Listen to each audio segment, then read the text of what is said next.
Bismillahirrahmanirrahim. Assalamualaikum warahmatullahi wabarakatuh. Halo rekan-rekan semua, kembali lagi bersama kami. Semoga dalam keadaan sehat selalu.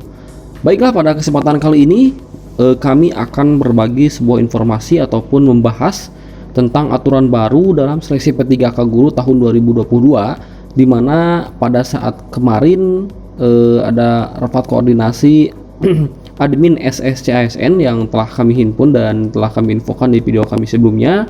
Terdapat aturan baru yang akan pastinya dilaksanakan ya di seleksi P3K tahun 2022. Dan untuk lebih jelasnya, teman-teman bisa silakan video sampai selesai. Dan seperti biasa, bagi rekan-rekan yang baru bergabung pertama kali menemukan channel ini, untuk menekan tombol subscribe-nya dan aktifkan lonceng notifikasinya agar teman-teman mendapatkan informasi-informasi terbaru seputar pengangkatan honorer menjadi ASN P3K.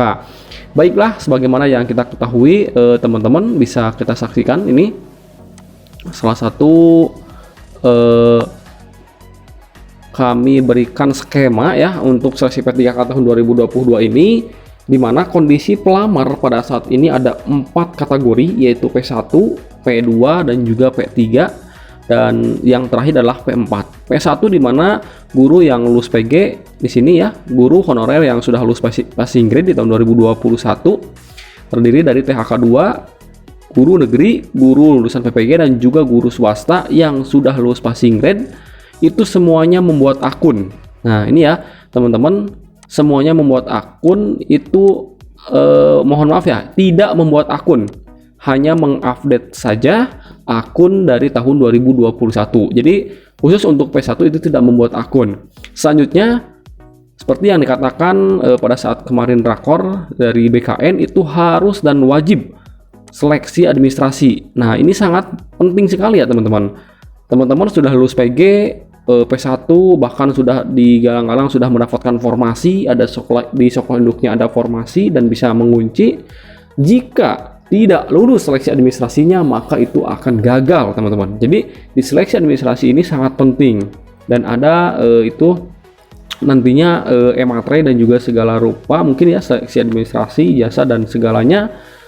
Mungkin oke lah, sudah di tahun 2021 sudah oke, tapi di tahun 2022 itu harus ada lagi ya pemberkasan untuk seleksi administrasi, dimana untuk seleksi P3K untuk P1 itu terdiri dari yang pertama langsung penempatan khusus untuk guru yang lulus PG yang sudah formasinya ada ya di sekolah induknya maupun juga di non sekolah induk, itu akan langsung penempatan dan notifikasinya ketika nanti membuat akun seleksi administrasi sudah lulus, dan di sana langsung ada penempatan sekolah induk maupun juga non sekolah induk. Selanjutnya ada turun prioritas. Nah, ini kondisi ini yang menyebabkan teman-teman yang belum mendapatkan formasi itu bisa dikasih solusi ya oleh Kemendikbudristek untuk turun prioritas menjadi P2 ataupun juga P3 ataupun juga bahkan P4 untuk mendapatkan formasinya. Nah, ada juga yang terakhir itu yang tidak dapat penempatan, sudah turun prioritas tetap saja tidak mendapat penempatan, itu pasti ada nantinya. Jadi ada 3 kondisi untuk seleksi P1 ya. Jadi ini P1 tidak mengikuti observasi ataupun juga tes CAT UNBK, itu langsung penempatan. Dan juga ada 3 kondisi, yaitu langsung penempatan, turun prioritas ataupun juga tidak dapat penempatan sama sekali, sehingga nantinya ini masuk ke dalam cloud ataupun juga keranjang untuk diprioritaskan di tahun-tahun berikutnya. Selanjutnya untuk P2. P2 adalah guru honorer THK 2 yang belum lulus PG, teman-teman. Membuat akun ya. Kalau buat akun ya, belum buat akun di tahun 2021 itu wajib harus membuat akun. Tapi kalau sudah punya akun di tahun 2021 itu tidak membuat akun kembali. Itu ya yang dijelaskan kemarin pada saat rakor bersama admin instansi ya pemerintah daerah. Selanjutnya untuk seleksi administrasi sama ya, semuanya itu wajib mengikuti seleksi administrasi. Jika gagal lolos maka itu akan gagal semuanya di seleksi P3K tahun 2022 ini.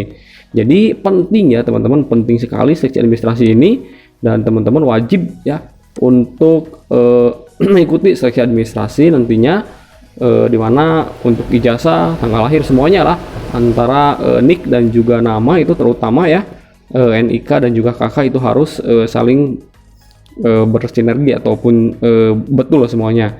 Dan selanjutnya untuk seleksi P2 ini ada seleksi observasi tes kesesuaian, di mana itu akan dinilai oleh pengawas sekolah, kepala sekolah dan juga guru senior, sehingga nantinya akan dikalkulasikan nilainya BKPSDM dan juga dinas pendidikan yang ada di daerahnya.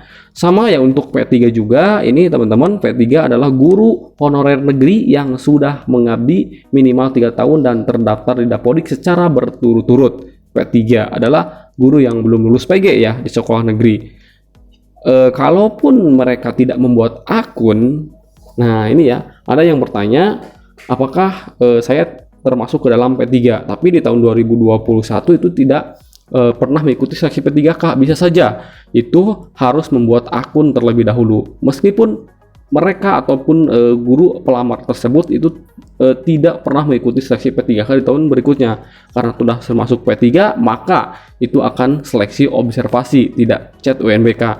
Selanjutnya ini seleksi administrasi, sama ya, untuk P3 juga harus mengikuti untuk seleksi administrasi. Selanjutnya untuk P4 yaitu pelamar umum, di mana baik yang sudah mengikuti pembuatan akun di tahun 2021 itu tidak usah ya. Sama seperti dari P2 dan juga P3, maka yang belum buat akun harus wajib dan buat akun dulu untuk akun SSCSN tentunya. Nah, untuk seleksi administrasi sama ya, ini mengikuti P1, P2 dan juga P3 itu wajib untuk P4, dan selanjutnya untuk P4 ataupun juga pelamar umum itu seleksinya menggunakan seleksi tes CAT UNBK. Artinya teman-teman di sini aturan baru tersebut itu adalah seleksi administrasi. Baik P1, P2, P3 dan juga P4 semuanya itu mengikuti proses seleksi administrasi.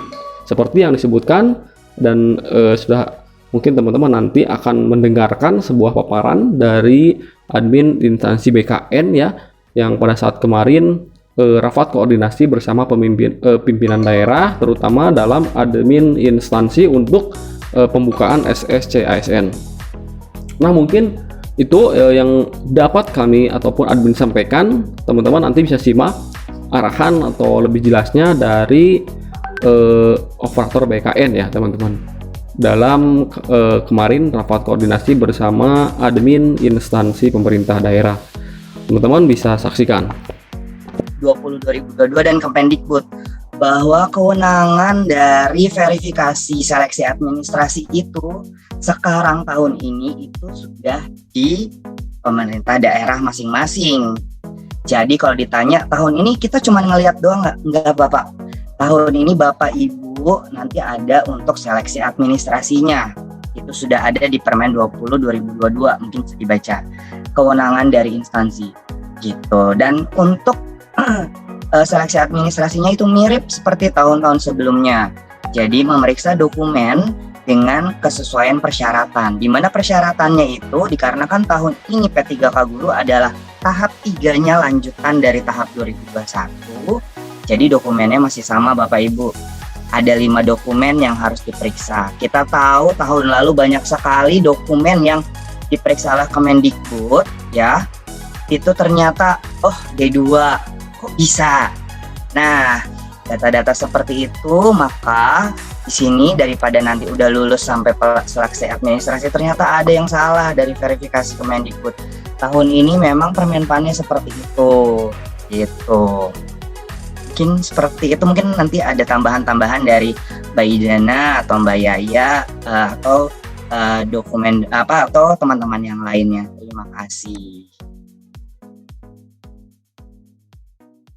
Ya, makasih.